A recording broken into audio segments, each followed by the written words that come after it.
வணக்கம், இது நியூஸ் 7 தமிழின் கேள்வி நேரம். இந்த நிகழ்ச்சி மூலமாக மீண்டும் உங்களை சந்திப்பதில் மிக்க மகிழ்ச்சி. நான் செந்தில். நம்மை சுற்றி நடக்கும் நிகழ்வுகள், அந்த நிகழ்வை நகர்த்தும் அடிப்படை, அதன் பின்னணியில் இருக்கும் அரசியல், இவை குறித்து விவாதித்து வந்து கொண்டிருக்கின்றோம். அந்த வகையில் இன்றைய கேள்வி நேர விவாத பொருள் திரையில்.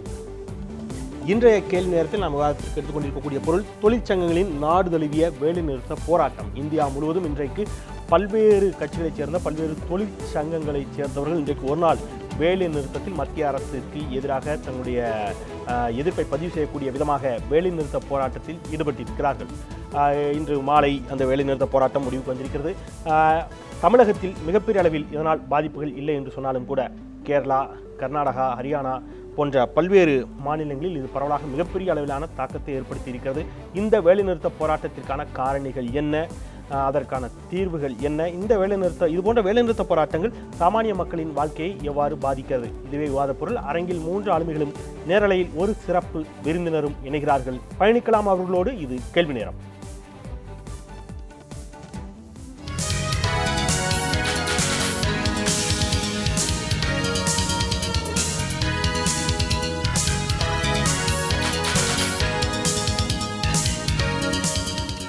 அரங்கில் நம்மோடு மத்திய அரசு ஊழியர் மகா சம்மேளனத்தின் சார்பில் திரு துரைபாண்டியன் அவர்கள் இணைகிறார்கள். வணக்கம் சொல்லி வரவேற்கிறேன். தமிழக பாரதிய ஜனதா கட்சியினுடைய பொதுச் செயலாளர் திரு நரேந்திரன் அவர்கள் நம்மோடு இணைகிறார். அவருக்கும் என்னுடைய வணக்கம். திரு ஸ்ரீனிவாசன் பாரதிய மஸ்தூர் சங்கத்தின் சார்பில் நம்மோடு இணைகிறார். அவருக்கும் என்னுடைய வணக்கம். இவர்களை தாண்டி முன்னாள் நாடாளுமன்ற உறுப்பினர், முன்னாள் சட்டப்பேரவை உறுப்பினர் திரு பீட்டர் அல்போன்ஸ் அவர்கள் காங்கிரஸ் கட்சியின் சார்பில் நம்முடைய நேரலையில் இணைகிறார். திரு பீட்டர் அல்போன்ஸ், உங்களுக்கும் என்னுடைய வணக்கம். உங்களையும் நேயர்களுக்கு அறிமுகப்படுத்தி நான் நிகழ்ச்சிக்குள் பயணிக்கின்றேன். நான் துரைபாண்டியன் அவர்களிடமிருந்தே தொடங்கலாம் அப்படின்னு நினைக்கிறேன். மிக சுருக்கமாக நேயர்களுக்கு இன்றைய இந்த ஒரு நாள் வேலை நிறுத்த போராட்டம் ஏதோ ஒரு வகையில் வங்கி பணிகள் எல்லாம், வங்கி சேவைகள் எல்லாம் மிகப்பெரிய அளவில் பாதித்திருக்கிறது. போக்குவரத்து பாதிக்காட்டா கூட வங்கி சேவையெல்லாம் பாதித்திருக்கிறது. மக்களுக்கு ஒரு நாள் வேலை நிறுத்தம் அப்படிங்கிறது ஏதோ ஒரு இடத்துல அவர்களுக்கு பாதிப்பை ஏற்படுத்தக்கூடிய ஒன்று தான். இப்படி மக்களுக்கு ஏதோ ஒரு இடத்துல ஒரு பாதிப்பை ஏற்படுத்தினாலும் பரவாயில்லை என்று ஒரு வேலைநிறுத்த போராட்டத்தை எடுக்க வேண்டிய நிலைமைக்கு தொழிற்சங்கங்கள் போகக்கூடிய தன் காரணிகள் என்ன? இந்த ஒரு நாள் வேலைநிறுத்த போராட்டத்திற்கு நீங்கள் வைக்கக்கூடிய அடிப்படை காரணிகள் என்ன? முதல்ல மக்கள்னா வேறு யாரோ எங்கே இருந்தோ வந்தவங்க இல்லை. அந்த மக்கள்லாம் என்னுடைய அண்ணன், தம்பி, மாமா, மச்சான். அவன்தான் கார் ஓட்டுறவன், அவன்தான் பஸ் ஓட்டுறவன், அவன்தான் ரயில் ஓட்டுறவன், அவன்தான் தொழிலாளியாக வேலை செய்கிறவன். ஆனால் மக்கள்னால் யாரோ தனி, நாங்கள் தனி இல்லை, அப்படிலாம் அந்நியப்பட்டு நிற்கல. இந்த போராட்டம் என்பது இந்திய நாட்டின் சராசரி தொழிலாளர்களுக்கான போராட்டம். அணிசேரா தொழிலில் வேலை செய்கிறவர்களுக்கு குறைந்தபட்ச ஊதியமாக 18,000 ரூபாய் வழங்க வேண்டும் என்ற கோரிக்கைக்கான போராட்டம். ஊதியம் மட்டுமல்ல, குறைந்தபட்சம் 3,000 ரூபாய் ஓய்வூதியம் வழங்க வேண்டும் என்பதற்காகவும் நடைபெறுகிற ஒரு போராட்டம். இதுக்கு மேலே இன்னும் பார்த்தீங்கன்னு சொன்னால் விலைவாசியை கட்டுப்படுத்த வேண்டும் என்பதற்கான முதல் கோரிக்கை அதுதான். ஸோ இது மக்களுக்கான போராட்டம். தொழிலாளர்கள் என்று சொன்னால் ஆலையில் இருக்கிறவங்க, அலுவலகத்தில் இருக்கிறவங்களுக்கு மட்டுமல்ல, இந்திய நாட்டு மக்களின் மிகச்சாதாரண மக்களின் போராட்டம் இது. அதுலேயும் முக்கியமான கோரிக்கை, முதல் கோரிக்கை 12 அம்ச கோரிக்கையில் முதல் கோரிக்கை விலைவாசியை கட்டுப்படுத்த வேண்டும் என்பதுதான். அதே போல் அரசாங்கத்தின் கொள்கையினால் இன்றைக்கி பல நிறுவனங்கள் மூடப்படுகிற ஆபத்து இருக்கிறது. மிகப்பெரிய நிறுவனங்களாக இருக்கிற ரயில்வே, பாதுகாப்பு, தபால் துறை இன்றைக்கி ஆபத்தை நோக்கி இருக்கிறது. அதே போல் பல்வேறு பொதுத்துறை நிறுவனங்கள் பங்கு விலக்கல் என்ற பெயரில், பங்கு விற்பனை என்ற பெயரில் பொதுத்துறை நிறுவனங்கள் தனியார் கைக்கு போகிற ஒரு ஆபத்து இருக்கிறது. அதே போல் வங்கியை இணைப்பதன் மூலமாக, பெரிய வங்கிகளாக மாற்றுவதன் மூலமாக அதில் மிகப்பெரிய ஆபத்து இருக்கிறது. எனவே இந்த ஆபத்தை நாட்டு மக்களுக்கு சொல்வதற்காகத்தான் இந்த வேலை நிறுத்தம். சரி, நான் துறக்கச்சுற்று மக்களுக்காகத்தான். சரி, நான் எடுத்துக்கிறேன். அந்த அளவுலேயே உங்களுடைய துறக்கச்சுற்று கருத்து எடுத்துக்கிறேன். திரு சீனிவாசன், அடிப்படையில் பிஎம்எஸ் பாரதிய மஸ்தூர் சங்கம் இந்த வேலைநிறுத்த போராட்டத்தை ஆதரிக்கிறதா? இந்த வேலைநிறுத்த போராட்டத்திற்கான காரணிகளை பிஎம்எஸ் எப்படி பார்க்கிறது? திரு துரைபாண்டியன் அவங்க சொன்ன மாதிரி இன்றைக்கு நீங்கள் நாட்டில் பார்த்தீங்கன்னா எல்லாருமே தொழிலாளின்னு சொல்லலாம். இந்த நாட்டினுடைய முதுகெலும்பு தொழிலாளிகள், எல்லாருமே தொழிலாளிகள் தான். பாரதிய மஸ்தூர் சங்கத்தை பொறுத்த வரைக்கும் எங்களுக்கு வேலை நிறுத்தம்ன்றது எங்களுடைய கடைசி ஆயுதம் தான். நாங்கள் பாரதிய மஸ்தூர் சங்கம் ஒரு அரசியல் சார்பற்ற இயக்கம். எங்களுக்கு எந்த அரசியல் கட்சியோடு நாங்கள் இணைக்கப்படவில்லை. அப்படிப்பட்ட வேலையில் நாங்கள் எந்த அரசாங்கம் இருந்தாலும் ஆக்கப்பூர்வமாக அவங்களுக்கு அவங்க செஞ்ச நல்லதையும் பாராட்டுவோம். அதே நேரத்தில் ஆக்கப்பூர்வமாக பேச்சுவார்த்தை நடத்தி நம்மளுடைய தொழிலாளர்களுடைய, மக்களுடைய கோரிக்கைகளை நிறைவேற்றுவதற்காக பாடுபடுவது தான் பாரதிய மஸ்தூர் சங்கம். கடைசி ஆயுதம்தான் எங்களுடைய வேலை நிறுத்தமாக இருக்கும் என்பதை நான் தெளிவுபடுத்த விரும்புகிறேன். அது மட்டும் இன்றைக்கு அவர்கள் எடுத்திருப்பது கடைசி ஆயுதம் நீங்கள் நினைக்கிறீங்களா, இல்லை இந்த ஆயுதத்தை இப்போ எடுத்துக்க வேண்டாம்னு நினைக்கிறீங்களா? இது கடைசி ஆயுதமே கிடையாது. இதற்கு வந்து முடிவே கிடையாது. இல்ல நான் கேட்கறது, இன்றைக்கு இந்த ஆயுதத்தை அவர்கள் எடுத்தது சரி நினைக்கிறீங்களா தவறு நினைக்கிறீங்களா? இது இன்றைக்கு வந்து வேலை நிறுத்தம் நடந்ததை வச்சே நீங்க முடிவு பண்ணிருக்கலாம். இன்றைக்கு ஒரு சில மாநிலத்தை தவிர எல்லா மாநிலத்திலையும் இந்த வேலை நிறுத்தமானது ஒரு தாக்கத்தை ஏற்படுத்தவே இல்லை. அது மட்டும் இல்லாமல் அரசாங்கத்திற்கும் எந்தவித ஒரு தாக்கத்தையும் இந்த வேலை நிறுத்தம் ஏற்படுத்தவில்லை. நாம் வேலை நிறுத்தம் செய்ய வேண்டும் செய்யறோம்னா அதுக்கு வந்து ஒரு தாக்கத்தை ஏற்படுத்த வேண்டும். ஆகையால் இதுலேருந்து இன்னும் நம்மளுக்கு தெரிய வருதுன்னா, நம்மளுடைய கோரிக்கைகள் நம்ம இப்போ இவங்க எந்த கோரிக்கையை வச்சு இந்த வேலை நிறுத்தம் பண்ணாங்களோ அந்த கோரிக்கை தொழிலாளர் மத்தியில் வரவேற்பு இல்லை. இது நியாயமான கோரிக்கை தான், ஆனால் வந்து அப்படி வந்து வரவேற்கப்படவில்லை. ஆகையானால் தான் ஒரு சில மாநிலத்தை தவிர எல்லா மாநிலத்திலும் இயல்பான சூழ்நிலை எழுது. பேங்க்கு கூட பார்த்தீங்கன்னா SBI, syndicate bank, Vijaya bank போன்ற பல வங்கிகள் இன்று வந்து வழக்கம் போல தன்னுடைய அலுவலை நடத்தியது. ஆனால் மக்களுக்கு வந்து எந்தவித பாதிப்பும் இந்த வேலை நிறுத்தம் தாக்கத்தை ஏற்படுத்தவில்லை. வேலைநிறுத்தம் பெரிய அளவில் வெற்றி பெறவில்லை அப்படிங்கிற உங்க கருத்து உள்ளபடியே முற்றிலும் தள்ளிவிடக்கூடிய கருத்து அல்ல, அது ஏற்புடைய கருத்து தான். வேலைநிறுத்தம் மிகப்பெரிய அளவில் வெற்றி பெறவில்லை.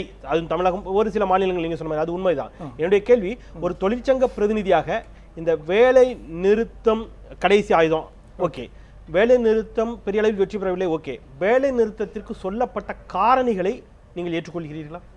கண்டிப்பாக. இப்பொழுது நீங்கள் பார்த்தீங்கன்னா பாரதிய மசூர் சங்கத்தை பொறுத்த வரைக்கும் நிதியமைச்சர் திரு அருண் ஜேட்லி அவர்களுடன் இந்த மாதம் 16ஆம் தேதி பேச்சுவார்த்தை நடத்தினோம். நாங்கள் பாரதிய மசூர் சங்கத்தினுடைய அகில இந்திய தலைவர் திரு பைஜ்நாத் ராய், அதனுடைய பொதுச் செயலாளர் பிரிஜேஷ் உபாத்யாயா, இப்படி 5-6 பேர் கொண்ட குழுவானது திரு அருண் ஜேட்லி அவர்கள் தலைமையில் மற்றும் ஒரு 4 அமைச்சர்கள் இருந்தாங்க.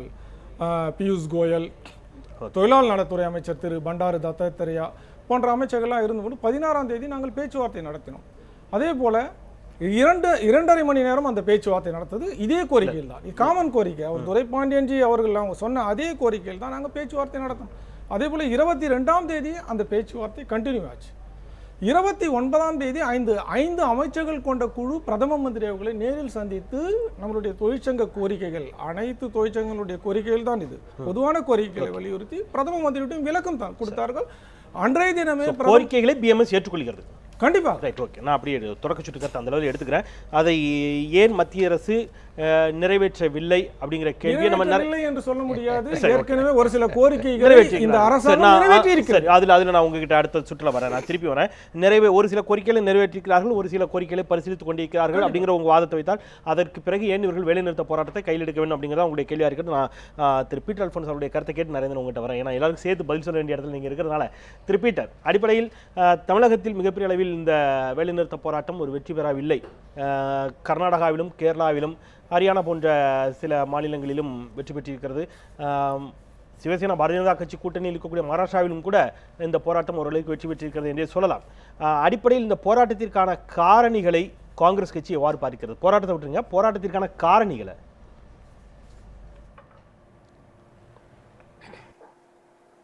அதாவது செந்தில், இதற்கு வந்து நம்ம பாரதிய மசூர் சங்கத்தை சார்ந்த அருமைக்குரிய சகோதரர் பேசுகின்ற போது எனக்கு சில செய்திகள் ஆச்சரியமாக இருந்தது. அதாவது ஒரு வேலைநிறுத்த போராட்டம் வெற்றி பெற்றிருக்கிறதா, வெற்றி பெறவில்லையா, அதனால் மக்களுடைய வாழ்க்கை பாதிக்கப்பட்டிருக்கிறதா, பாதிக்கப்படவில்லையா என்பதெல்லாம் செகண்டரி கொஸ்டின்ஸ். முதலில் இந்த வேலை நிறுத்தத்தினுடைய நோக்கம் என்னவென்று சொன்னால், பொதுமக்களுடைய கவனத்தை, அரசாங்கத்துடைய கவனத்தை இந்த பிரச்சனைகளின் பால் திருப்புவதுதான் இந்த வேலை நிறுத்தத்தினுடைய நோக்கம். அந்த வகையிலே பார்க்கின்ற போது இந்த வேலை நிறுத்தம் நான் வெற்றி பெற்றிருப்பதாகவே நினைக்கிறேன். அதாவது இதுல பாத்தீங்கன்னா இன்னைக்கு நம்முடைய அரசாங்கம் இருக்கிறது, மத்திய அரசாங்கம், மாநில அரசாங்கங்கள் இருக்கிறது. மத்திய மாநில அரசுகள் மிகப்பெரிய பிரம்மாண்டங்களை பற்றி பேசுகிறதை ஒழிய மிக சாதாரண மனிதர்களுடைய கஷ்டங்கள், அவர்களுடைய அன்றாடம் சந்திக்கின்ற பிரச்சனைகளை பற்றி இந்த அரசுகள் சிந்திக்கிறதா என்றால் சிந்திக்கவில்லை. உதாரணமாக இன்னைக்கு அவர்கள் குறைந்தபட்சம் ஊதியம் வேண்டும் என்று கேட்கிறார்கள். இந்த 12 அம்ச திட்ட கோரிக்கையில ஒரு முக்கியமான அம்ச கோரிக்கை குறைந்தபட்ச ஊதியம் வேண்டும். குறைந்தபட்ச ஊதியம் வேண்டும் என்று சொன்னால், எது குறைந்தபட்ச ஊதியம் என்று சொன்னால், கொடுக்கப்படுகின்ற ஊதியம் குறைந்தது 3 பேருக்கு மிக அடிப்படை தேவைகள், 3 நேரம் சாப்பாடு, இருப்பதற்கு ஒரு சின்ன வீடு, மருத்துவ வசதி, எரிகின்ற அறுப்புக்கு தேவைப்படுகின்ற விறகு அல்லது மண்ணெண்ணெய், கேஸ் போன்று வாங்குகின்ற இந்த அத்தியாவசிய தேவைகளை உள்ளடக்கித்தான் இந்த குறைந்தபட்ச ஊதியம் நிர்ணயிக்கப்படுகிறது. பிறகு உச்சநீதிமன்றம் என்ன செய்தது என்று சொன்னால், அதற்கு ஒரு சிபாரிசு செய்தது. இதிலே குழந்தைகளுடைய படிப்பு செலவையும் நீங்கள் சேர்த்துக் கொள்ள வேண்டும் என்று உச்சநீதிமன்றம் தீர்ப்பு சொன்னது. இதையெல்லாம் ஏற்றுக்கொண்ட நம்முடைய பாரதிய ஜனதா கட்சி நண்பரை நான் கேட்கிறேன், பாரதிய மசூர் சங்க நண்பரை கேட்கிறேன், இந்த அடிப்படையிலே உலக தொழிலாளர் அமைப்பு பரிந்துரை செய்து ஐக்கிய நாடுகள் அமைப்பு தீர்மானம் போட்டு அந்த குறைந்தபட்ச ஊதியம் எவ்வளவு வருகிறது என்று சொன்னால் 26,000 ரூபாய் வருகிறது ஏறக்குறைய. அந்த 26,000 ரூபாய் இருந்தால்தான் ஒருவன் 3 பேருக்கு உணவு கொடுக்க முடியும், இருக்க இடம் கொடுக்க முடியும், மருத்துவ வசதி கொடுக்க முடியும், பள்ளிக்கூடத்திற்கு போவதற்கு, கல்லூரிக்கு போவதற்கு, குழந்தைகளுக்கு செலவு பண்ண முடியும். இப்பொழுது பண்டாரு தத்தராயா என்ன சொன்னார் என்று சொன்னால், ஒரு 4 மாதத்திற்கு முன்னால் இதை நான் 10,000 ரூபாயாக உடனடியாக நான் நிர்ணயம் செய்ய போகிறேன். நாளையே நான் இதற்கான அறிவிப்பை I will do it as an executive order. இதற்கு சட்டம் கூட நான் போட காத்திருக்க போவதில்லை. நாளை மறுநாளே I will executive order மூலம் இதை நிறைவேற்றுவேன் என்று சொன்னார். ஆனால் மறுநாளே கார்ப்பரேட் நிறுவனங்கள், மிகப்பெரிய தொழிலதிபர்கள் அமைச்சரை பார்த்து, பிரதமரை பார்த்து அந்த அறிவிப்பை நிறுத்திவிட்டார்கள். இன்று அந்த தொழிலாளர்கள் என்ன கேட்கிறார்கள் என்று சொன்னால், நான் பார்க்கிறோம், அதாவது ஒரு ஒரிசாவில் தன்னுடைய மனைவியினுடைய சடலத்தை கூட அவனுக்கு ஒரு ஆம்புலன்ஸ்ல தூக்கி கொண்டு போக முடியவில்லை. அதை 15 கிலோமீட்டர் தோளிலே சுமக்கிறான்.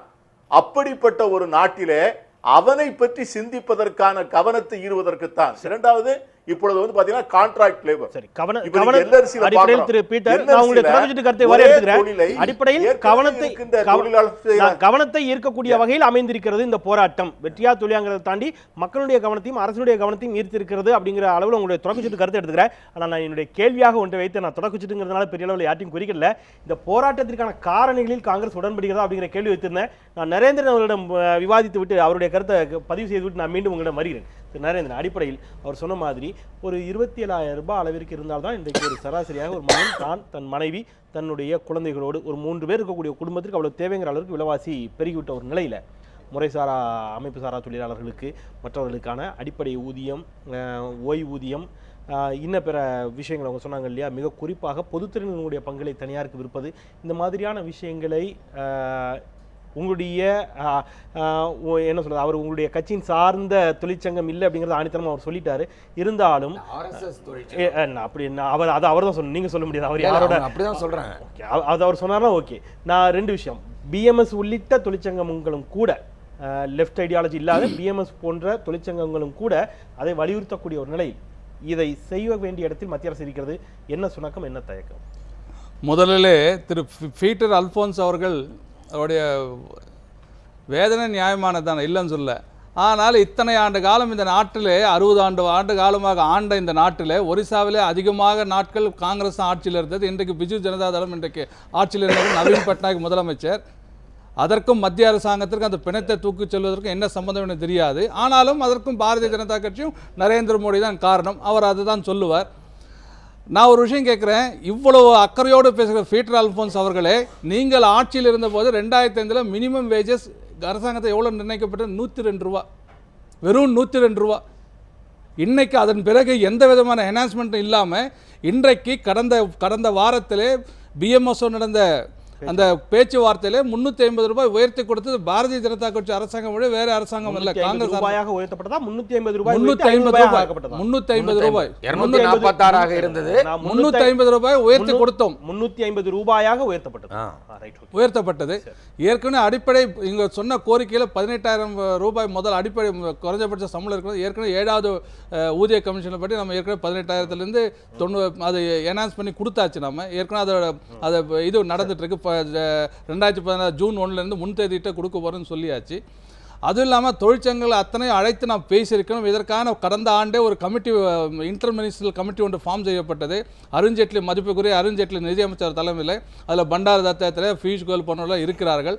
ஆனால் பேச்சுவார்த்தையின் போது அத்தனையும் அங்கே இருந்து கேட்ட தொழிற்சங்கங்கள் வெளியில் அத்தனை விஷயங்கள் இவர்கள் என்னவெல்லாம் கேட்டார்களோ அத்தனையும் ஏற்றுக்கொண்டோம். அதை பரிசீலிக்கிறோம், உடனடியாக அமல்படுத்துறோம் சொன்னோம். ஆனாலும் வெளியில் வந்துவிட்டு உடனே நாங்கள் போராட்டம். இது மக்களை கவனத்தை ஈர்ப்பதற்கான போராட்டம் அல்ல, இவர்களுக்கு தங்களுடைய இருப்பை காட்டிக்கொள்வதற்கான ஒரு சூழ்நிலை வந்த காரணம் நாங்களும் இருக்கின்றோம் களத்தில் என்று சொல்வதற்கான ஒரு சந்தர்ப்பமாக இதை பயன்பட. உண்மையிலே இது மக்களுடைய கவனத்தை, அரசாங்க கவனத்தை ஈர்க்கவில்லை மட்டுமல்ல, இது முழுக்க முழுக்க இந்த வேலை நிறுத்தமே தோல்வியிலே தான் முடிந்தது. இதை விட நான் ஒரு வாட்டி பங்கு அதிகமாக சொல்ல வேண்டும் சொல்ல, இன்றைக்கு இந்த வங்கி கணக்கு எல்லாம் நிறைய இடத்துல வேலை நடந்துட்டு தான் இருந்தது. இன்னும் தமிழகத்தெல்லாம் பார்த்தீங்கன்னா பந்த் அப்படின்னு ஒன்று இருந்ததா, வேலை நிறுத்தமே சந்தேகமாக தான் இருந்தது. காலையில் நான் ஓசூர்லேருந்து கிளம்பி சென்னை வரைக்கும் பார்த்துட்டேன் நான். ஈவன் கர்நாடக மாநிலத்தில் நீங்கள் சொன்னாலும் கூட கர்நாடக மாநிலத்தில் நாங்கள் விசாரித்தேன், இவங்க ஒன்றும் பெருசாக நடக்கலை. கேரளா மாநிலத்தில் கம்யூனிஸ்ட் ஆளுகின்ற காரணத்தினாலே அங்கே ஒரு சில நிர்பந்தத்தின் காரணமாக காற்று பிடிங்கி விடுறது, மிரட்டுறது, இது மாதிரி தான் நடந்திருக்கு. கம்யூனிஸ்ட் கட்சி ஆளுகின்ற திரிபுரா மாநிலத்தில் வெறும் 142 ரூபா தான் மினிமம் வேஜஸை கொடுத்துட்டு இருக்காங்க. ஆகவே இவர்கள் என்ன காரணத்துக்காக அரசாங்கம் தயாராக இருக்கிறது, அமல்படுத்த தயாராக, ஆனால் கேட்பதற்கு இவர்களுக்கு மனசில்லை. ஏன் என்று சொன்னால் அந்த நல்ல காரியத்தை பாரதிய ஜனதா கட்சி நரேந்திர மோடி அரசாங்கம் செய்வதை இவரால் ஏற்றுக்கொள்ள முடியல. அதான் நரேந்திரன் அவர்களும் சரி, சீனிவாசன் அவர்களும் சரி, ரெண்டு பேரும் வைக்கக்கூடிய வாதம் மட்டும் தான். இன்னொரு விஷயத்தை சொல்லிடுறேன், அவர் தனி அமைப்புன்னு சொல்லிட்டு அதுதான் உண்மை. இவர் வந்து பிஜேபி அமைப்பு, இவரா நான் சொன்னா நீங்க காங்கிரஸ் வாழான்னு கேட்கலாம்.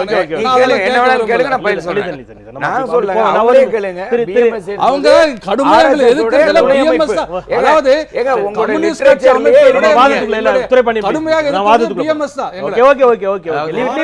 துணை அமைப்பு என்பது கிடையாது. பாரதிய மஸ்தூர் சங்கம் என்றது ஒரு தனி அமைப்பு. நான் உங்களுக்கு நீங்க எழுதியிருக்கிற புத்தகத்தை எடுத்து கொடுக்குறேன். சரி, நம்ம அதுக்குள்ள போகலாம். ரெண்டு விஷயத்தை நான் கிளாரிஃபை பண்றேன். அவர் ஒண்ணு கேட்கிறார் இல்லையா, பேச்சுவார்த்தை நடத்தினவர்கள் சில கோரிக்கைகள் ஏற்பட்டன, அததான் சொல்றாரு. அதன் பிறகு அவங்க அது பேச்சுவார்த்தை யாரோடு நடத்தினார்கள்? முதல் கேள்வி. போன வேலை நிறுத்தம் செப்டம்பர் 2ஆம் தேதி போராட்டத்தின் பொழுது ஒரு இன்டர் மினிஸ்ட்ரியல் கமிட்டி அமைக்கப்பட்டது உண்மை. அந்த கமிட்டி எப்பொழுது மறுபடியும் சந்தித்தது? இந்த வேலை நிறுத்தத்துக்கு முன்னாடி. நல்ல கவனிங்க. பிஎம்எஸ் வேலை நிறுத்தத்துக்கு அறிவிப்பே செய்யல, ஆனால் யாரை கூப்பிட்டு பேசுகிறாங்க? பிஎம்எஸ் யூனியனை கூப்பிட்டு பேசுகிறாங்க. அது ஒன்றும் பிரச்சனை இல்லை, யாரை வேணாலும் கூப்பிடலாம், பேசலாம். ஆனால் பிரச்சனை தீர்ந்ததா என்பதுதான் இன்னைக்கு இருக்கிற விஷயம். திரு பீட்டர் அல்போன்ஸ் அவர் சொன்னது 26,000 ரூபாய் குறைந்தபட்ச ஊதியம் என்பது டாக்டர் அக்ராய்டு ஃபார்முலா படி நீட் பேஸ்ட் மினிவேஜ் என்று மத்திய அரசு ஊழியரின் கோரிக்கை அதுதான். ஆனால் இப்போ அது இல்லை பிரச்சனை. குறைந்தபட்ச ஊதியம் மத்திய அரசு ஊழியர்களில் இருக்கிற எம்டிஎஸ்கே கொடுக்கிற பொழுது இந்திய நாட்டில் இருக்கிற அணிதிரட்டப்படாத தொழில் இருப்பவர்களுக்கும் கொடுக்க வேண்டும் என்பதுதான் 18,000 என்பது கோரிக்கை. 246 ரூபாய் 350 ஆயிருக்கு. அவர் சொன்ன மாதிரி 10,000 வரல. போன தடவை தத்தாத்திரேயா, அவர் பீட்டர் அல்போன்ஸ் சரியாக சொன்னார், தத்தாத்திரேயா சொன்னதும் உண்மை. ஆனால் இதுவரையில் மாற்றவே இல்லை. அதனால தான் போராட்டம். அடுத்தது இது பேச்சுவார்த்தை. எப்போ இந்த கோரிக்கையை ஏற்படுத்தணும்? டிசம்பர்லேயே கொடுத்துட்டோம், கடிதம் மூலமாக கொடுத்துருக்குறோம்.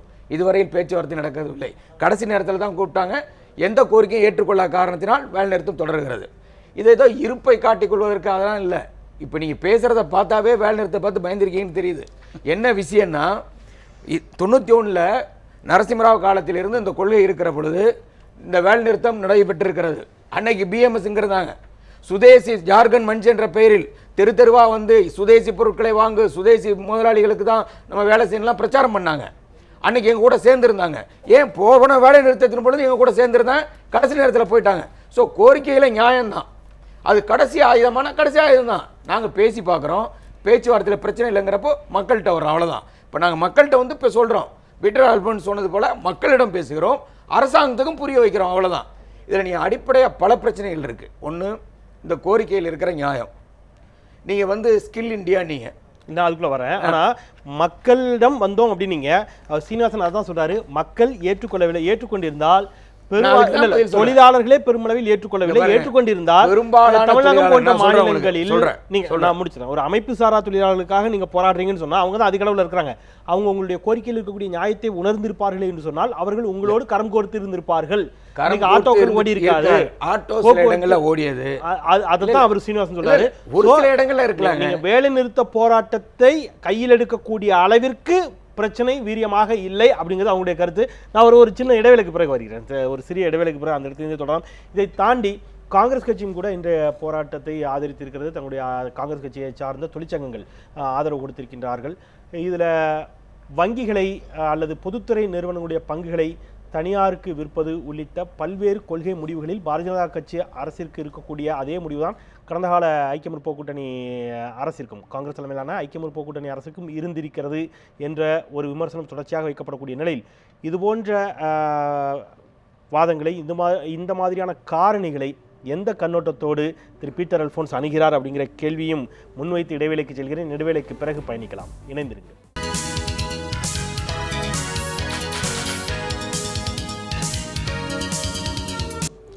மீண்டும் வரவேற்கிறேன். இது கேள்வி நேரம். நாடு தழுவிய தொழிற்சங்கங்களின் வேலை நிறுத்தம் தொடர்பாக விவாதித்துக் கொண்டிருக்கின்றோம். திரு சீனிவாசன், அடிப்படையில் நான் அந்த ஒரு குறிப்பிட்ட விஷயத்துக்கு நான் முதல்ல நகர்றேன். பொதுத்துறை நிறுவனங்களுடைய பங்குகள் தனியாருக்கு விற்கப்படுவதை கடுமையாக தொழிற்சங்கங்கள் எதிர்த்து வருகிறார்கள். அப்புறம் விலைவாசி உயர்வு, இந்த ரெண்டு பிரச்சனைக்குள்ளே முதல்ல வராங்க. நம்ம இந்த ரெண்டு பிரச்சனை எடுப்போம். பிஎம்எஸ்னுடைய பார்வை பொதுத்துறையினுடைய பங்குகளை தனியாருக்கு விற்பது குறித்து அவங்களுடைய அணுகுமுறையும் பார்வையும் என்ன? ஓகே, அதற்கு முன்னாடி ஒரு சின்ன கேள்வி திரு பீட்டர் அல்போன்ஸ் அவர்களுக்கு, திரு துரைபாண்டியன் அவர்களுக்கும். இந்த வேலை நிறுத்தத்தில் ரயில்வே துறையிலிருந்து கலந்துக்கல எந்த யூனியனும். தக்ஷிண ரயில்வே எம்ப்ளாயீஸ் யூனியன் அப்படின்னு சொல்லிட்டு கம்யூனிஸ்டோட தொழிற்சங்கம் இருக்கிறது. அந்த தொழிற்சங்கமானது ஸ்ட்ரைக் நோட்டீஸ் கொடுத்தாங்க, ஆனால் ஸ்ட்ரைக்கில் கலந்துக்கல. எந்தவித அதே போல் ஐஎன்டிசி தொழிற்சங்கங்களும் இந்த வேலை நிறுத்தத்தில் ரயில்வேல இருக்கிற ஐஎன்டிசி தொழிற்சங்கங்களும் இன்றைக்கு இந்த வேலை நிறுத்தத்தில் கலந்துக்கல. அதற்கு அவர்கள் விளக்கம் கொடுக்க வேண்டும். பெரும்பாலும் அதே போல் பார்த்தீங்கன்னா இன்றைக்கி காங்கிரஸ் ஆட்சி 2004லேருந்து 2014 வரைக்கும் காங்கிரஸுடைய ஆட்சி நடந்தது. அந்த காங்கிரஸுடைய ஆட்சியில் 2004லேருந்து 2009 வரைக்கும் UPA 1ல் திரு மன்மோகன் சிங் தலைமையிலான அந்த அரசாங்கத்தை கம்யூனிஸ்டுகள் CPM CPI இடதுசாரிகளோட ஆதரவோடு அந்த அரசாங்கமானது நடைபெற்றது. என்னுடைய ஒரே கேள்வி, இன்றைக்கு தொழிற்சங்கம்னா கம்யூனிஸ்ட் நாங்கள் தான் தொழிற்சங்கம் அப்படி சொல்கிறாங்க. அவங்க அந்த 5 வருஷத்தில் தொழிலாளருக்காக என்ன செஞ்சாங்க? ஒரு விஷயம் உங்களுக்கான நேரத்தை தரேன், நீங்க குறிச்சு வச்சுங்க. உங்களுக்கான நேரத்தை தரேன். என்ன தொழிலாளருக்காக பண்ணாங்க? ரெண்டு விஷயம். அவங்க ஒரே ஒரு விஷயம் தான் பண்ணாங்க. வந்த உடனே ஆதரவு காங்கிரஸ் கொடுத்த உடனே பொடா சட்டத்தை மட்டும்தான் நீக்கினாங்க. 5 வருடத்துல நான் சேலஞ்ச் பண்ணி சொல்றேன். எனக்கு அடிப்படையில கேள்வி திரைப்பண்ண ஒரு விஷயம். நான் என்னுடைய அடிப்படையில் ஒரு கோரி கூட நான் முடிச்சிரேன். இந்த கேள்வி வரேன், உங்களுடைய கேள்விக்கு வரேன். அதே போல நான் என்னுடைய கேள்வி முடிச்சிரேன். ஏன்னா மிக நேரம் குறைவா இருக்குது. ரெண்டு கேள்வி தான். நம்ம அந்த வாதத்துக்குள்ள போக ஆரம்பிச்சோம்னா, ஏன்னா இன்னைக்கு DRU சார்பாகவோ அல்லது AITUC CITU சார்பாகவோ யாரும் இல்ல. ரெண்டு விஷயம் நான் வந்துடுறேன். அப்படி நம்ம அதை நோக்கி நகர ஆரம்பிச்சிட்டோம் அப்படின்னு சொன்னா, BMS மட்டும் ஏன் கூட்டு அழைத்து பேசினார்கள் அவர் அப்படின்னு ஒரு கேள்வி வைக்கிறார். ஏதோ ஒரு இடத்துல நீங்க பிஜேபியோடு எங்களுக்கு எந்த தொடர்பும் இல்லை என்று சொன்னாலும் அவ்வாறான ஒரு தொடர்பு இருக்கிறது. சங் பரிவார அமைப்புகளுடைய ஒரு அங்கம் தான் BMS அப்படிங்கிற ஒரு வாதம் இருக்கிறது. அதை யாரும் மறுக்கிறது இல்லை. அப்படி இருக்கின்ற பொழுது நீங்க பிஜேபியை சப்போர்ட் பண்றீங்களான்னு கேட்க முடியாது. ஆனா நீங்க இந்த கோரிக்கையில் ஆதரிக்க தான் சரிங்களா? நான் அதனாலதான் கேட்கிறேன். இல்ல, என்னுடைய கேள்வி, பொதுத்துறை நிறுவனங்களினுடைய பங்குகள் தனியாருக்கு விற்கப்படுவதை BMS எவ்வாறு பார்க்கிறது? கண்டிப்பா BMS எதிர்க்கிறது. எங்களுடைய கோரிக்கையும் பொதுத்துறை, அதாவது குறிப்பா லாபம் ஈட்டக்கூடிய பொதுத்துறை நிறுவன பங்குகளை விற்கக்கூடாது என்பதுதான் பாரதிய மசூர் சங்கத்தினுடைய கோரிக்கை. சார், இந்த கோரிக்கையை இன்றைய பாரதிய ஜனதா கட்சி அரசு ஏற்றுக்கொண்டிருக்கிறதா? கண்டிப்பாக ஏற்றுக்கிட்டாங்களா? அவங்க என்ன சொல்லியிருக்காங்க, நாங்க அந்த பொதுத்துறை நிறுவனங்களுடைய பங்கை நாங்க விற்க மாட்டோம் அப்படின்றது ஒரு தவறான செய்திகள். பல்வேறு பொதுத்துறை நிறுவனங்களின் பங்குகள் விற்கப்பட்டிருக்கிறது. இந்த வருஷத்துக்கு இலக்கு நிர்ணயிக்கப்பட்டிருக்கு 63,000 கோடி என்று. அது மட்டுமல்ல, பல வங்கிகளில் 35%, 41% என்று பங்குகள் விலக்கப்பட்டிருக்கிறது. இதெல்லாம் தவறான செய்தி. ஒன்று, அவங்க பாரதிய ஜனதாவோட ஆதரவாளரா இல்லையாங்கிறதுலாம் எனக்கு பிரச்சனை இல்லைங்க. இது தேச மக்களுடைய பிரச்சனை. இந்திய நாட்டுடைய பொருளாதாரம் தயவு செய்து நீங்க பேசுற தப்பு.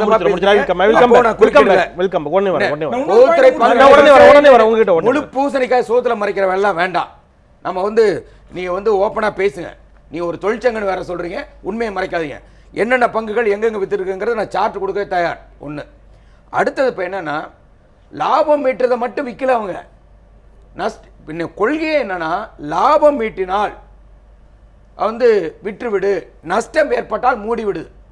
அது என்ன நடந்துகிட்டு இருக்குங்கிறதுக்கு நான் ஒரு உதாரணம் சொல்றேன். வங்கிகள் தேச உடைமை ஆக்கிறதுக்கு என்ன காரணங்கிறத நீ பின்னாடி ஆராய்ச்சி பண்ணீங்கன்னா, 1969ல் 89 வங்கிகள் தாங்க இருந்தது, தனியார் வங்கி. ஆனால் இந்தியா சுதந்திரம் வாங்குகிற பொழுது 648 தனியார் வங்கிகள் இருந்தது. செட்டியார் குடும்பத்தில், பிர்லா குடும்பத்தில், பை குடும்பத்தில் பல பேர்கிட்ட இருந்தது. தொழில் நடத்த முடியாத சூழ்நிலை தான் அன்னைக்கு இந்திரா காந்தி அம்மையார் அவர்கள் இன்னைக்கு வங்கிகளை தேச உடைமையாக்கினார். தேச உடைமை ஆக்குற பொழுது நான் ஒரே ஒரு புள்ளி வரை மட்டும் உங்களுக்கு நான் சொல்கிறேன். 1969 இருந்த கிளைகள் 8262, 2015 இருக்கிற கிளைகள் 91027. நம்ம ஏற்கனவே சொல்றேன். இப்போ இவங்க நோக்கம் என்ன? ஏன் இன்னைக்கு வங்கியை தனியாட்ட கொடுக்குறாங்க? அது மட்டுமல்ல, தனியாட்டம் கொடுக்கறதுக்கு முன்னாடியே சட்டத்தையே மாற்றுகிறார்கள்.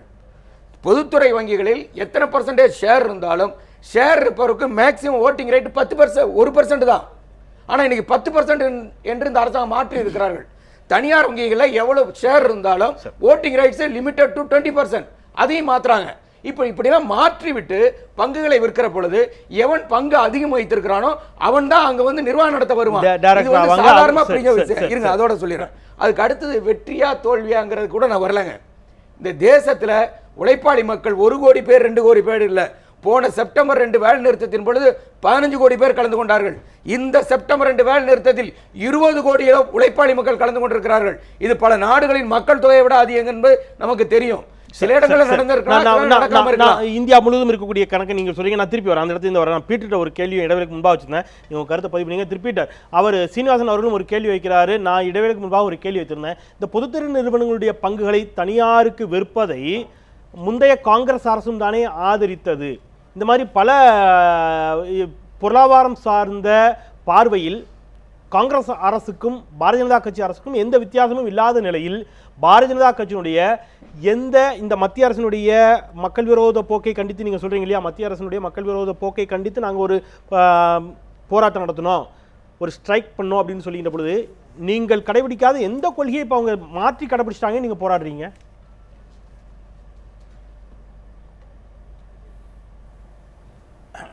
அதாவது செந்தில், இதில் காங்கிரஸ் கட்சியினுடைய அணுகுமுறைக்கும் பாரதிய ஜனதா கட்சியினுடைய அணுகுமுறைக்கும் உள்ள வேறுபாட்டை நீங்கள் தயவு செய்து பார்க்கணும்.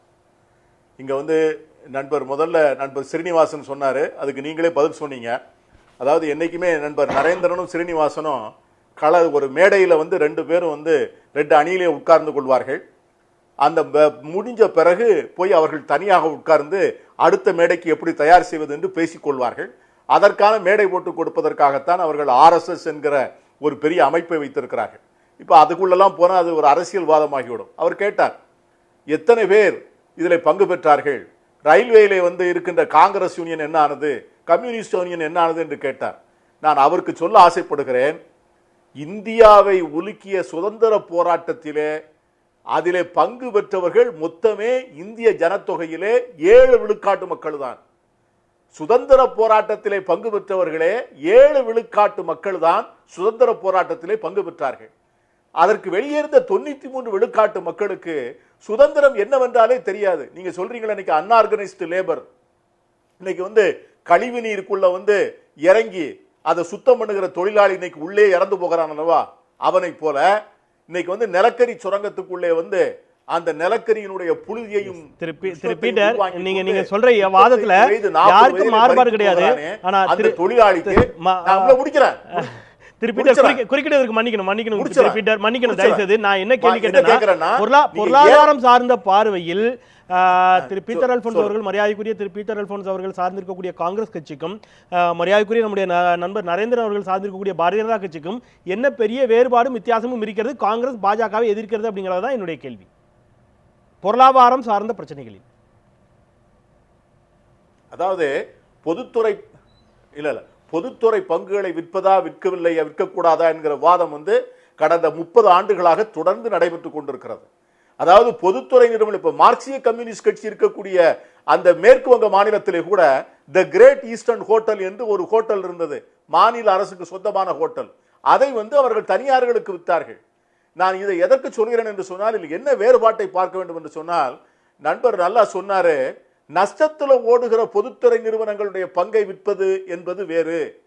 இரண்டாவது, ஆட்சி அதிகாரத்தை கையிலே வைத்துக் கொள்ளக்கூடிய அளவிற்கு மெஜாரிட்டி ஷேர்களை கையிலே வைத்துக் கொண்டு மைனாரிட்டி ஷேர்களை விற்பது என்பது வேறு. ஆனால் இன்னைக்கு என்ன நடக்கு? ரிலையன்ஸ் நிறுவனத்திற்கு நரேந்திர மோடியே போஸ் கொடுக்கிறார். அவர் படத்தை போட்டு இன்னைக்கு ரிலையன்ஸ் டெலிபோனை விற்குது, பிஎஸ்என்எல் இங்க இருக்குது. அரசாங்கம் ஒரு பிஎஸ்என்எல் கம்பெனி வைத்திருக்கிறது. ஆனால் அதற்கு போட்டியாக வரக்கூடிய ரிலையன்ஸ் கம்பெனிக்கு பிரதமரே நின்று போஸ் கொடுக்கிறார் என்று சொன்னால் என்ன அர்த்தம்? இதற்கும் காங்கிரஸுக்கும் வித்தியாசம் இல்லையா? நீங்க அதான் கேட்கிறார்.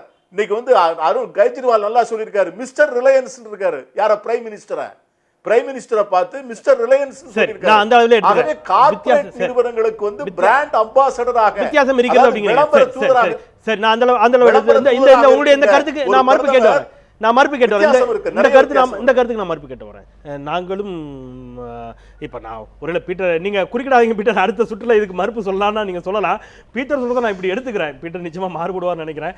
நாங்களும் கொடுத்தோம், ஆனா நாங்க நேரடியா போஸ் கொடுக்கல அப்படிங்கிற மாதிரி தான் அவருடைய கருத்து இருப்பதா நான் நினைக்கிறேன். வாட் எவர் இட் இஸ், அவர் சொல்ற அளவிற்கு இவ்வளவு பகிரங்கமாக கார்பரேட்டுகளுக்கு நீங்க இவ்வளவு கொடுக்கணுமா நான் கேட்கிறேன்.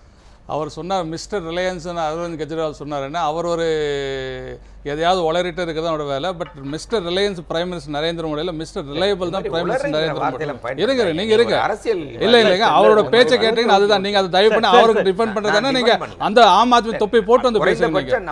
இல்ல எனக்கு தெரியுங்க, அவர் உளறல் தாங்க.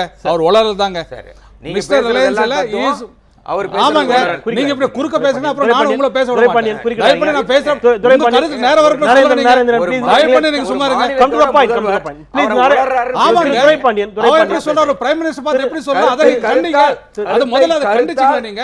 ஒரு பிரைம் மினிஸ்டர் துரைபாண்டியன் அதுக்கு நம்ம அதுக்கு நேரம் செலவிட முடியாது. அந்த நாகரிக கருத்துங்க. அதுக்கு அப்புறம் எங்க துரைபாண்டியன் ஒரு பிரைம் மினிஸ்டர் திரு துரைபாண்டியன் விளம்பர தூதரா வர்றதுங்கிறது விளம்பர தூதரா போனார் யார் சொன்னா? திரு துரைபாண்டியன் அவரே விளம்பர தூதரா போனார். கையில வச்சு சொன்னாது என்ன அர்த்தம்? ஏங்க ஒரு நாளைக்கு ஒரு பேங்க் கோப்ரா நான் சொல்றேங்க, நாளைக்கு ஒருத்தர் கூப்பிடுறாங்க ஒரு பிரைம் மினிஸ்டர் இனாகிரேட் பண்ணா அது விளம்பரம். திரு துரைபாண்டியன் நீங்க எங்க போக முடியல. இல்ல யார் எங்க போறது இல்ல.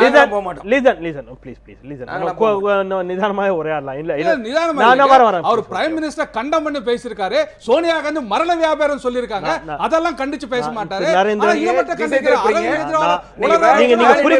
நீங்க குறிக்கிடாம இருந்தீங்கன்னா அவர் கருத்து சொல்ல வந்தாரு. அவர் மிஸ்டர் ரிலையன்ஸ் கிடையாது, மிஸ்டர் ரிலையபிள் தான். இன்னைக்கு பிரைம் மினிஸ்டர் அவர் ரிலையன்ஸ் கம்பெனியோட வெளியீட்டு விழால போய் அவர் பங்கெடுத்துட்டா அது எப்படி நீங்க பிராண்ட் எடுத்துக்கிறீங்க?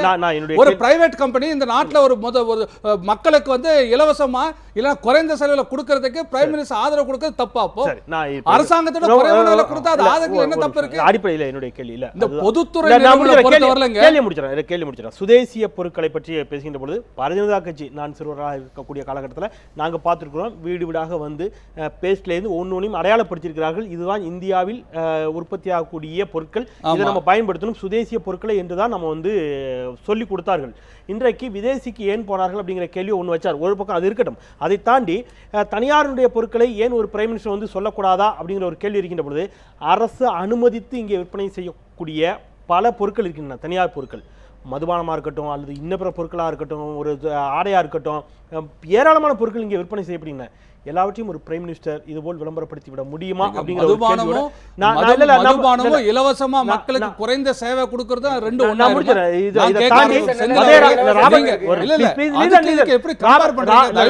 நான் கேக்குறது இல்ல. ராபர்ட் வதோராவிற்கு பாதுகாப்பு கொடுக்கப்பட்ட பொழுது, அப்பொழுது பாதுகாப்பு கொடுக்கப்பட்ட பொழுது மிக கடுமையான கிரிட்டிசிசத்தை பாரதிய ஜனதா கட்சி வைத்தது.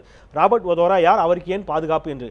இன்றைக்கு அம்பானிக்கு மட்டுமல்ல அவருடைய மனைவிக்கும் பாதுகாப்பு கொடுக்கப்பட்டிருக்கிறதே, இது ஏன் அப்படிங்கிற கேள்வியைத்தான் பீட்டரும் வைத்திருக்கிறார். நான் உங்ககிட்ட வாதத்தை முழுமையா பதிவு செய்ய முடியல, இடைவேளைக்கான நேரம் வந்துருச்சு. அவர் குறுக்கிட்டதுனால இடைவேளைக்கு அப்புறம் அவர் குறுக்கிட மாட்டாருங்கிற நம்பிக்கையோட நான் உங்ககிட்ட இல்ல உங்ககிட்ட இல்ல அவர் நேரத்தை நீங்க எடுத்துக்கிட்டீங்க. நான் திரு நரேந்திரன் அவர்களோட இடைவேளைக்கு பிறகு தொடர்கிறேன். நீங்களும் இணைந்தீர்கள். ஒரு சிறிய இடைவேளை. பொருளாதாரம் சார்ந்த பிரச்சனைகளில் பாரதிய ஜனதா கட்சிக்கும் காங்கிரஸ் அரசுக்கும் என்ன வேறுபாடு, இந்த வேலைநிறுத்த போராட்டம் ஏற்படுத்தக்கூடிய மாற்றங்கள் அல்லது அது என்ன விதமான ஆக்கப்பூர்வமான விலைகளை ஏற்படுத்திவிடும், தீர்வு என்ன? ஒரு சிறிய இடைவேளைக்கு பிறகு தொடரலாம்.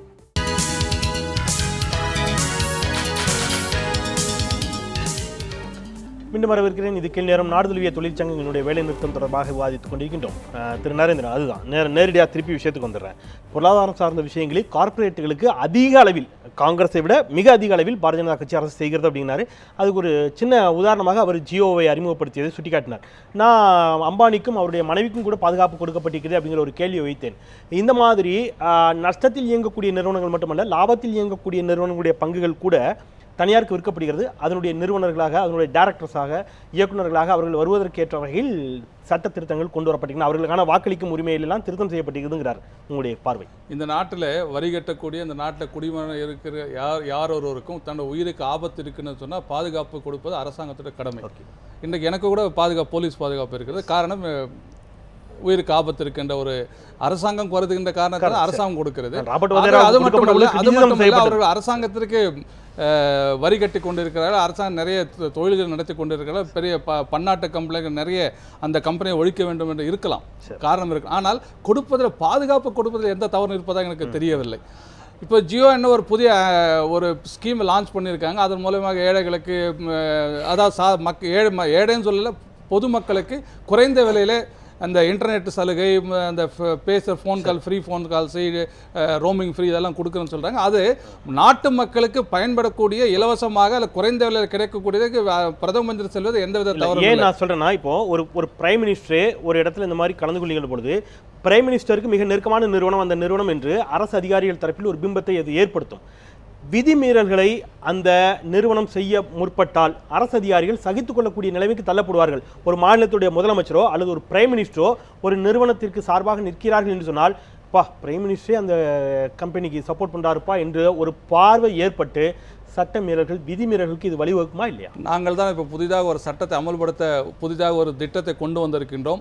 இனிமேல் தவறான விளம்பரங்களை பிரபலங்கள் நடித்தால், அது தவறு நிரூபிக்கப்பட்டால் 10 லட்சம் ரூபாய் அபராதமும் சிறை தண்டனையும் கிடைக்கும் என்று சொல்லியிருக்கிறோம். மரியாதைக்குரிய மோடி அவர்கள் பிரபலமா? இல்ல, நான் சொல்றேன், நாங்களே தவறான ஒரு விஷயத்தை மக்களுக்கு சொல்லவும் மாட்டோம், தவறு செய்தால் அனுமதிக்க மாட்டோம். ஏதோ ரிலையன்ஸும் அம்பானி அவர்களும் ஏதோ நேற்றுக்கு பாரதிய ஜனதா கட்சி ஆட்சிக்கு 2014 வந்ததுக்கு இப்போ உருவான முதலாளிகளை போல பேசுவது எந்த விதத்தில்? அவர்கள் உருவான காலம் காங்கிரஸ் காலம், வளர்த்தது காங்கிரஸ் கொடுத்த ஆதரவெல்லாம் கார்ப்பரேட் கம்பெனி கொடுத்த ஆதரவல்ல.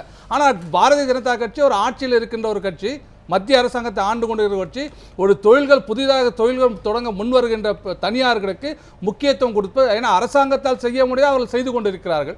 அரசாங்கம் உதாரணத்துக்கு பிஎஸ்என்எல் பிரதம மந்திரி அழைத்தால் நிச்சயமாக வரமாட்டேன் என்று பிரதம மந்திரி மறுத்திருந்தால் நீங்கள் சொல்ல வாதத்தை ஏற்றுக்கொள்ளலாம். பிரதம மந்திரி அழைக்கவும் இல்லை, வரமாட்டேன் என்று சொல்லவும் இல்லை. ஆகவே இந்த வாதம் எல்லாம் செய்ய முடியாது, அவர்கள் செய்கிறார்கள். இல்ல, திரு பீட்டர் அல்போன்ஸ் அவர்களுக்கு பிரதம மந்திரி ஏதாவது சொல்ல வேண்டும். மிஸ்டர் ரிலையன்ஸ் சொல்றேன், நான் சொல்றேன் மிஸ்டர் ரிலையபிள், நான் சொல்றேன். அது அவர் சொல்ல, பீட்டர் சொல்ல, கெஜ்ரிவால் சொன்ன குற்றச்சாட்டு போயிட்டு வரேன். இல்ல, நான் முடிச்சிடுறேன். நீங்க இந்த தனியார் இந்த பங்குகளை பத்தி பேசுனீங்க. பீட்டர் அல்போன்ஸ் அவர்களை பேசுகின்ற பொழுது 30 ஆண்டு காலமாக விவாதத்தில் இருக்கின்ற ஒரு பொருள் என்று சொன்னார். காரணம், நேரு அவர்கள் இந்த நாட்டில் கொண்டு வந்த ஒரு தவறான, இந்த நாட்டிற்கு ஒவ்வாத பொருளாதார கொள்கை தான். கேபிட்டலிசம் கம்யூனிசம் ரெண்டும் மிக்ஸ் பண்ணி ஒரு மிக்சியில் போட்டு அரைச்சி சோசியலிசம் ஒன்று கொண்டு வந்தார். அதனால தான் பிஜேபி ரொம்ப தெளிவாக நாங்கள் சுதேசி பொருளாதாரத்தை வச்சிருக்கோம். அதுவும் பண்டிட் தீன் தயாள் உபாத்யாயா சொன்ன ஏகாத்ம மானவ இன்டெகிரல் ஹியூமனிசம் தான் எங்களோட பொருளாதார சித்தாந்தமே. நான் குறிக்கிடாமலே இருந்தேன். நீங்க இந்த வாதத்துக்குள்ள போக ஆரம்பிச்சீங்கன்னா நான் குறிக்கிட வேண்டியது வந்து தெரியாது. நீங்க பொருளாதாரம் சார்ந்து ஒரு பக்கம் பேசினா அது ஒன்று, ஆனால் நாங்கள் சுதேசியம் சார்ந்துங்கிற ஒரு வாதத்தை எழுத்தீங்கன்னா WTOல போய் பன்னாட்டு பல்கலைக்கழகங்களுக்கு அனுமதி வழங்குவது நீங்கள் புரிந்து கொள்ள புரிதல். நான் சொல்றேன், இந்த ஆண்டு பிரதம மந்திரி அவர்கள் சுதந்திர தின உரையில் பேசுகின்ற பொழுது ஒரு விஷயம் தெளிவாக சொன்னார். All my government scheme should reach the last man of this country, all the citizens of the country சொன்னார். அதுதான் நாங்கள் சொல்ல சுதேசி பொருளாதாரம். இந்த நாட்டில் வெறும் மெட்டீரியலிஸ்டிக்கா மட்டும் ஒரு ஆள் சந்தோஷம் இருக்க முடியாது. எனக்கு தெரிஞ்சு வெறும் பொருளாதாரம் மட்டுமே ஒரு ஆள் இந்தியர்களாக இருக்க வேண்டும். இந்தியர்களாக இருக்க வேண்டும். நீங்க சொல்றது சுதேசிக்கான விளக்கம் இல்ல. நான் ஐயா போயிட்டு சீனிவாசன் இல்ல, நான் சீனிவாசன் போயிட்டு வரேன். நான் இல்ல அவர் பேசும்போது நான் குறிக்கிறேன். பங்கு பத்தி தான் பேசிட்டு இருக்கேன். நான் சொல்றேன், நேரு காலத்துல பொதுத்துறை நிறுவனங்கள், பொதுத்துறை நிறுவனம் மக்கள் பணத்திலே வரி பணத்திலே உருவாக்கி நஷ்டத்தில் இயங்க கொண்டு நஷ்டத்தில் நடத்த வேண்டுமா என்று கேள்வி நாங்கள். நல்லது. நான் வரேன் திரு சீனிவாசன். உங்க கருத்து சீனிவாசன் ஏத்துக்க மாட்டான்னு நினைக்கிறேன். ஏன்னா லாபத்தில் இயங்கக்கூடிய மிகப்பெரிய நிறுவனமாக இன்றைக்கும் இருக்கக்கூடியது எல்ஐசி. எல்ஐசியிடமிருந்து மத்திய அரசு கடன் வாங்கி கொண்டிருக்கிறது.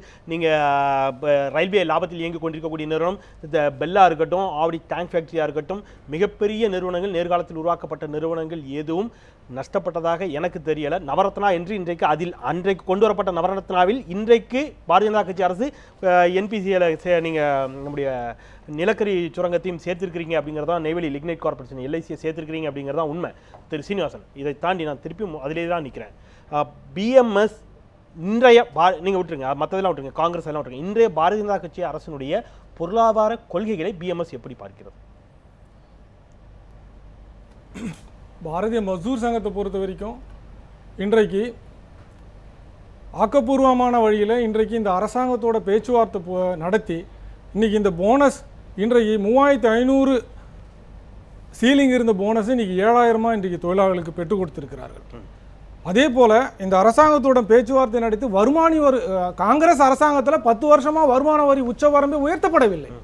நாங்கள் இந்த அரசாங்கத்தோட பேச்சுவார்த்தை பற்றி இந்த அரசாங்கம் வந்த புதியதிலே 50,000 வருமான வரி உச்சவரம்பு உயர்த்தியிருக்காங்க. அதே போல் சேவிங்ஸில் 50,000. இதனால் தொழிலாளிக்கு ஒரு 10,000 ரூபாய் லாபம்.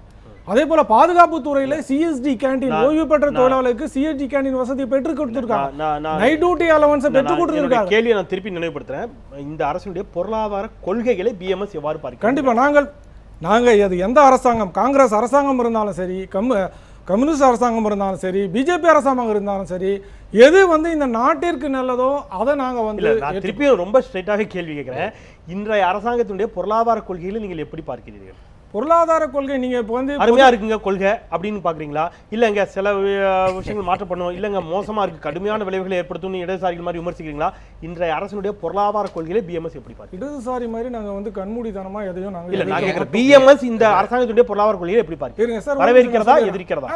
கண்டிப்பா நாங்க இப்போ நீங்கள் பொதுத்துறை நிறுவனங்கள் ஐயா சொன்னார் இல்லையா, பொதுத்துறை நிறுவனங்கள் அந்த பங்கு விற்பனையை நாங்கள் கண்டிப்பாக முழுக்க பாரதிய மஸ்தூர் சங்கம் எதிர்க்கிறது.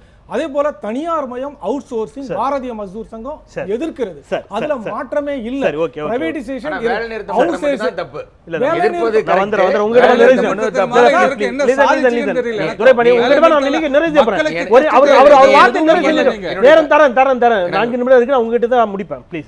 தொழிலாளிக்கு எந்த பாதகமான அனைத்து பொருளாதார இதையும் நாங்க எதிர்க்கிறோம். அதுல எந்தவித மாற்றமும் கிடையாது. சில விஷயங்களை தெளிவுபடுத்துறேன். இவங்க இந்த ஆஃப் ட்ரூத்து தான் இப்போ பேசிகிட்டு இருக்காங்க, உண்மை இல்லை. முதல்ல போனஸுக்கு சட்டம் நாங்கள் போன வேலை நிறுத்தத்தின் பொழுதே அரசாங்கம் சட்டம் கொண்டு வரோன்னு சொன்னாங்க. காலங்கடன் தான் கொண்டு வந்தாங்க. கொண்டு வந்ததுக்கு பிறகு 3500 ரூபாய் போனஸ் சட்டத்தை 7000 மாற்றினதுக்கு பிறகு நாங்கள் ஊழியர் தரப்புலேருந்து போய் அரசாங்கத்தோட பேசணும். எங்களுக்கு எழுத்துப்பூர்வமாக கொடுத்துருக்காங்க. இந்த சட்டம் மத்திய அரசு ஊழியர்களுக்கு பொருந்தாதுன்னாங்க. இப்போ நாங்கள் வேலை நிறுத்தத்துக்கு தயாரிப்பை பார்த்ததுக்கப்புறம் அரசாங்கம் 26ஆம் தேதி அவசரமாக ஒரு சட்டத்தை போட்டிருக்காங்க. 26ஆம் தேதி 29ஆம் தேதி இது நியாயம் இல்லை. நீங்க எனக்கு நேரமும் கொடுக்கல. 29ஆம் தேதி ஆணை போட்டிருக்காங்க. 26ஆம் தேதி புதிய ஓய்வூதிய திட்டத்தை எதிர்த்து நாங்கள் மிகப்பெரிய இயக்கம் நடத்தி இன்னைக்கு வேலை நிறுத்தத்துக்கு தயாராகிற பொழுது 26ஆம் தேதி கிராஜுவேட்டுக்கு கொடுக்கப்படும் என்று இன்னைக்கு ஒரு சட்டம் போட்டிருக்காங்க. இது எதனுடைய விளைவுனா, மத்திய அரசு ஊழியர், மாநில அரசு ஊழியர், பொதுத்துறை ஊழியர், இந்த நாட்டோட தொழிலாளி போராட்டத்தை அறிவித்து வேலை நிறுத்தம் செய்ததன் காரணமாக வேறு வழி இல்லாமல் இதை செய்திருக்கிறார். ஒன்று. அடுத்தது பார்த்தீங்கன்னா, காங்கிரஸுக்கும் பிஜேபிக்கும் வித்தியாசம் இருக்கான்னு கேட்டீங்க. அதை பீட்டர் சார் சொல்லுவார்னு நினைச்சேன், சொல்லலை. காங்கிரஸுக்கும் பிஜேபிக்கும் பொருளாதார கொள்கையில் மிகப்பெரிய மாற்றம் இல்லை. அதில் ஒன்றும் வித்தியாசம் இல்லை. புதிய பொருளாதார கொள்கை 1991 ஜூலை மாதம் 25 முடிஞ்சு இப்போ 25 வருஷமும் முடிஞ்சு போய்விட்டது. ஆனால் நான் இப்போ கேட்குறேங்க, நீங்கள் ஸ்கில் இந்தியா சொன்னீங்க, மேக் இன் இந்தியா சொன்னீங்க, நீங்கள் டிஜிட்டல் இந்தியா சொன்னீங்க. இப்போ எந்த இந்தியாவுக்கு எவ்வளோ பணம் வந்திருக்குன்னு உங்களால் சொல்ல முடியுமா? ஒன்று. நீங்கள் பம்பாயில் மாநாடு போட்டு 15 லட்சம் கோடி வரும்னு சொன்னீங்க. இந்த காலாண்டில் வெறும் 63,000 கோடி தான் வந்திருக்கு. இப்போ நீங்கள் புதியதாக தொடங்கப்பட்ட தொழிற்சாலை என்ன? நான் சொல்லுகிறேன், மூடப்பட்ட தொழிற்சாலைகள் சிறு குறு தொழிற்சாலை மட்டும் 6 லட்சத்துக்கு மேல் மூடப்பட்டிருக்கிறது. ஒன்று. அடுத்தது முக்கியமான விஷயத்தை பேசவே இல்லை, விலைவாசி. மோடி அவர்கள் பேசுகிற பொழுது எல்லாத்துக்கும் ஒரு மயக்கமே வந்தது. எனக்கு ஒரு வாய்ப்பு கொடுங்கள், நான் பிரதமரானால் 6 மாதத்தில் விலைவாசியை குறைத்து காட்டுவேன் என்று சொன்னார். ஆனால் இன்னைக்கு என்ன நடந்துட்டு இருக்கு தெரியுமா உங்களுக்கு? விலைவாசியை இவர்கள் உயர்த்தி கொண்டே இருக்கிறார்கள். இப்போ கச்சா எண்ணெய் உலக மார்க்கெட்டில் $47 விற்கிற பொழுது இன்னைக்கு இந்திய நாட்டில் மறுபடியும் ₹3.37 பெட்ரோலை ஏற்றி விட்டீர்கள். இல்ல, அது முக்கியமான விஷயம். அப்ப அடிப்படையில் நீங்க விலைவாசியை குறைக்கிறேன்னு சொல்லி நீங்களே ஏத்திட்டு இருக்கீங்க, அதுதான் சார்ஜ். அடுத்தது என்ன? பருப்பு இன்னைக்கு என்ன விலை? பருப்பு என்ன விலைக்கு வித்தது? அடிப்படை பொருள். அது மட்டுமல்ல, இந்திய நாட்டில் தொழிற்சாலை சட்டங்களே இல்லாத நிலையை, தொழிற்சங்கங்கள் இல்லாத நிலையை உருவாக்குறதை நோக்கி இந்த அரசாங்கம் போய்கொண்டிருக்கிறது. தவறு என்று சுட்டி காட்டுவதற்காக தான் 22 கோடி பேர் இந்த வேலை நிறுத்தத்தில் கலந்து கொண்டிருக்கிறோம். திரு பீட்டர், நிறைவு பகுதியில் இருக்கிறோம். நிறைவாக உங்களுடைய இந்த வாதத்தினுடைய உங்களுடைய நிறைவு கருத்தை தொகுத்து சொல்லுங்கள்.